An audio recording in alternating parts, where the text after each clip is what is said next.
and I'm about to lose my voice. It's all working out really well. So first I have to give some background. I have to give some background for context. I'm the Vice President of FreeThoughtAction, the organization presenting this award today. FreeThoughtAction is the organization that first inspired all these non-theist billboard campaigns that everyone is engaged in now. Although we've tried to stay in the background. You might have seen some of our billboards. Don't believe in God, you are not alone. It was just the first. It was the brainchild of the president of FreeThoughtAction, my friend Chad Mishon. FreeThoughtAction is currently an independent marketing adjunct of the American Humanist Association. A big hat tip to Royce Beckhart for helping to make all this possible. Working Go with Roy! Go Roy!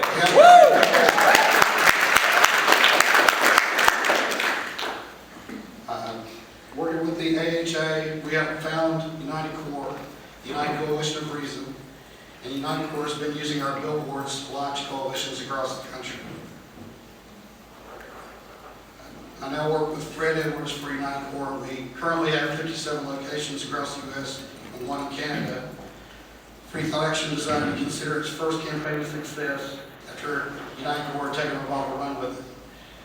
So we had to think of a new campaign.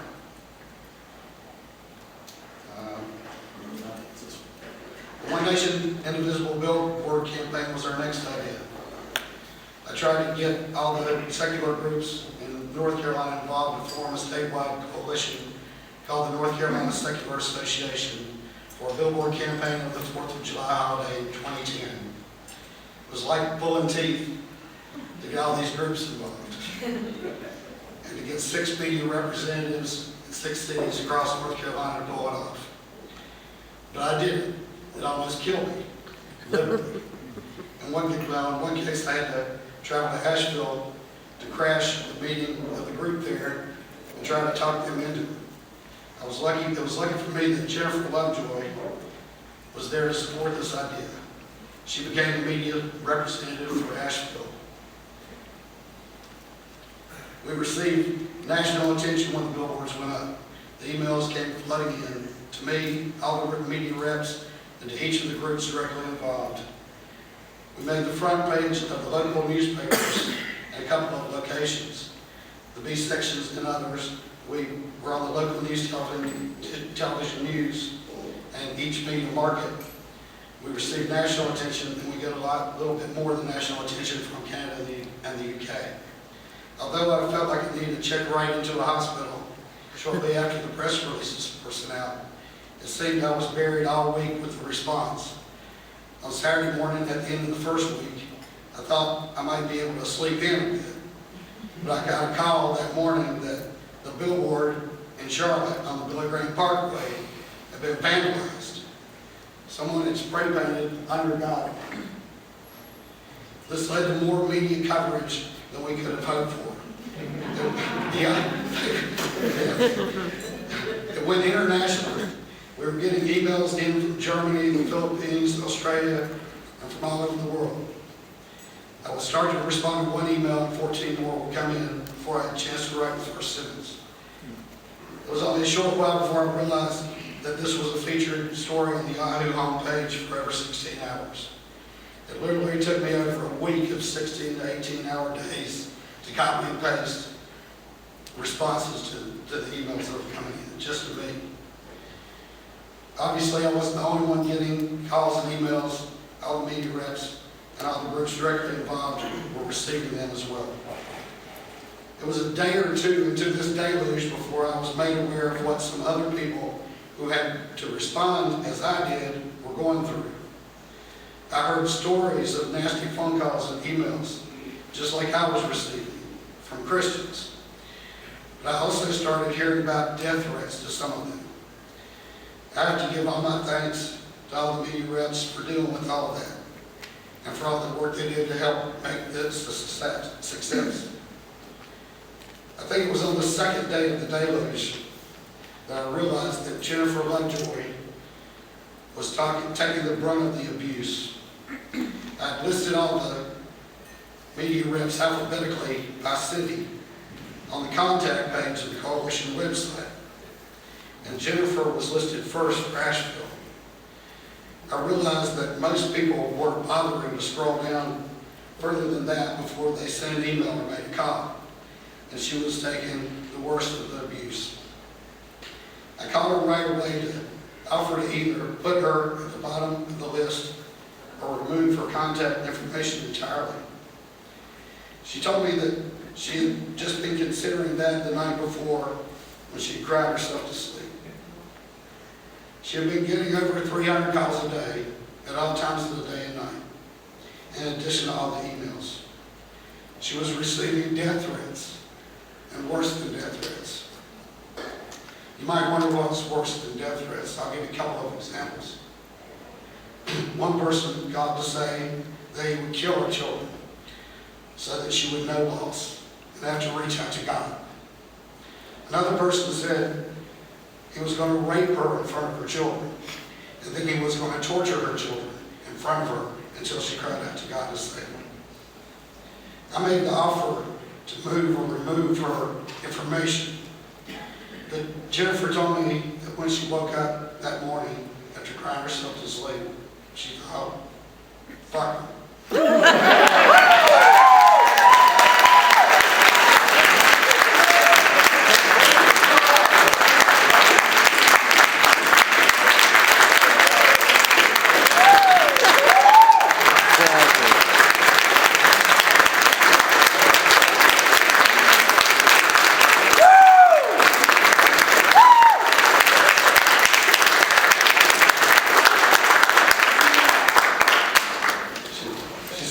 I decided I wasn't going to let them intimidate me. She said, you leave my information on the website right where it is. Then there was all the media attention aftermath before a new round of media attention began. The next round of attention came out of Asheville. The church there decided to put up a competing billboard across the state, One Nation Under God. This became the story of the dueling billboards. It gave us another round of national media attention. Among other things, Jennifer was interviewed for a segment on ABC World News Tonight with Diane Sawyer, and she did a really great job.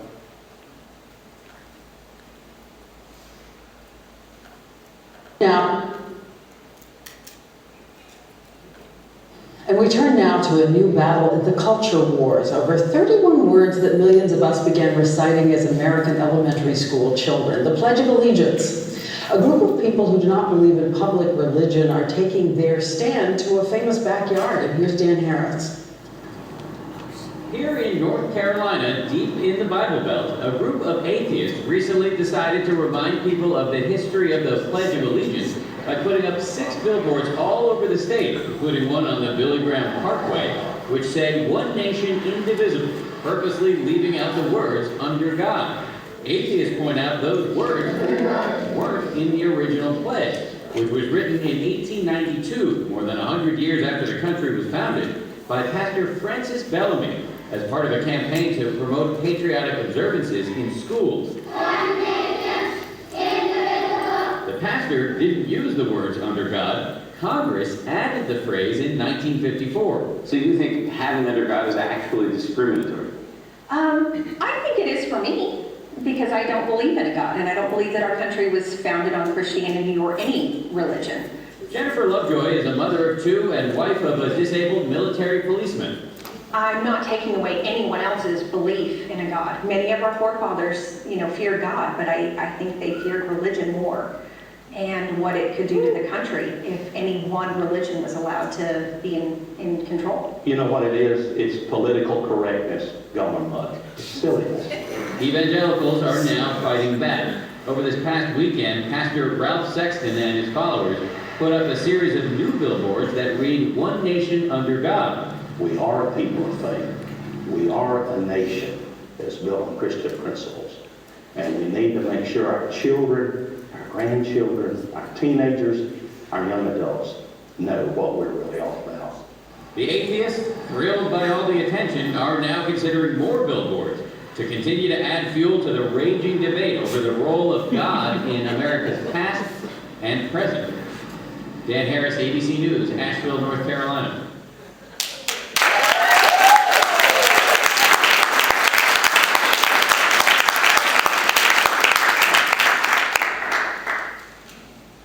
The One Nation Indivisible campaign was a smashing success.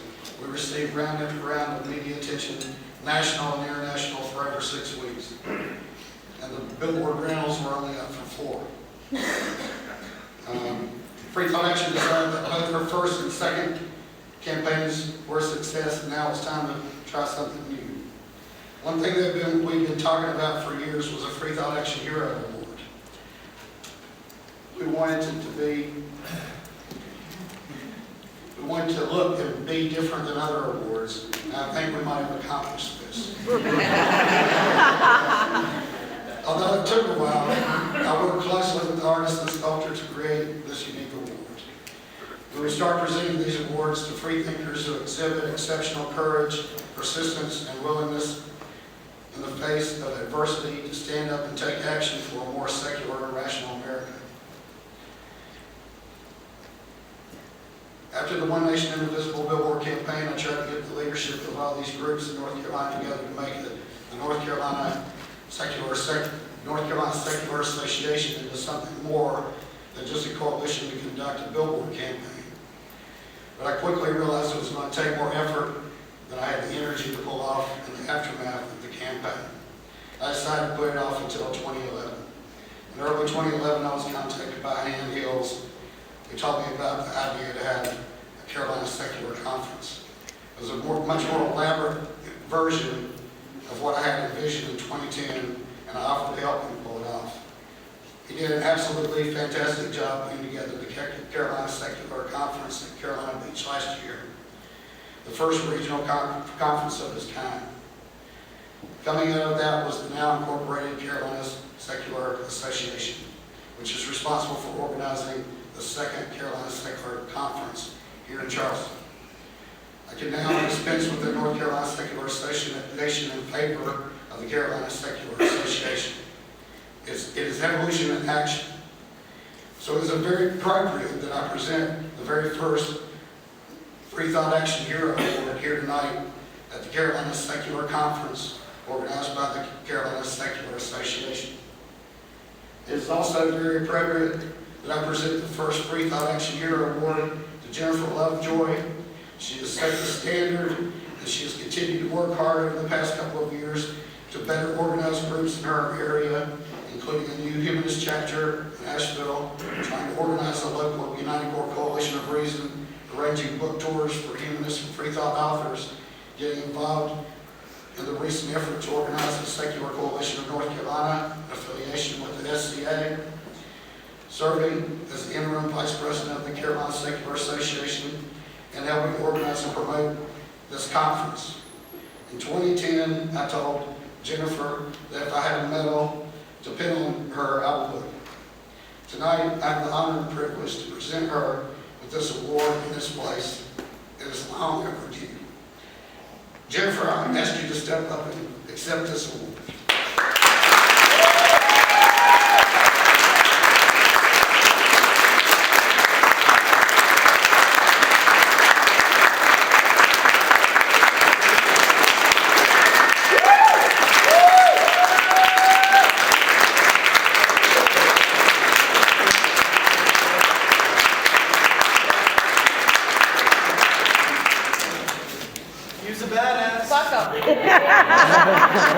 Can we quote that? Sorry, this might take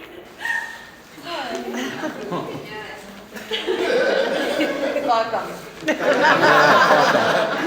This is not the coolest looking award you've ever seen.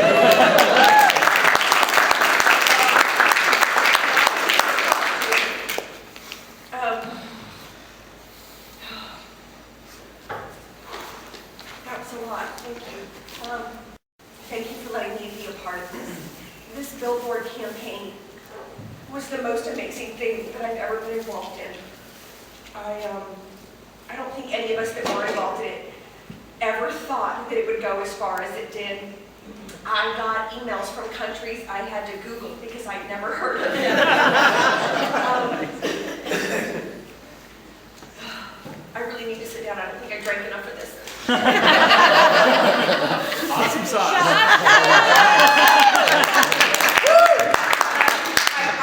I do want to tell you guys a quick story, which is probably going to make me cry again, so you'll have to bear with me. I celebrated my birthday about 3 weeks ago, and one of the great things about being on Facebook is that you get all these lovely birthday wishes. Well, I was contacted from someone who had actually emailed me during the billboard campaign. And during the billboard campaign, he had sent this really lovely email saying thank you, and he appreciated it, and then asked for information for groups in his area. We had stayed in touch via Facebook since. What I didn't know was how much the billboard campaign had actually touched his life until I got the birthday email. He told me that days before the billboard campaign came out, he had contemplated suicide. He really felt alone. He had no idea that there were other people in his area that had the same values, yet a lack of belief in a God such as he did. And so he sent me an email to say thank you, that the billboard campaign saved his life. Had we not done this billboard campaign, he wouldn't be alive today. And now 2 years later, he's actually on a board of a group and incredibly involved in one of the most amazing leaders I've seen. And so that's why I do what I do, is for the people. And I'm sure that's why everyone in this room does what they do. So thank you so much.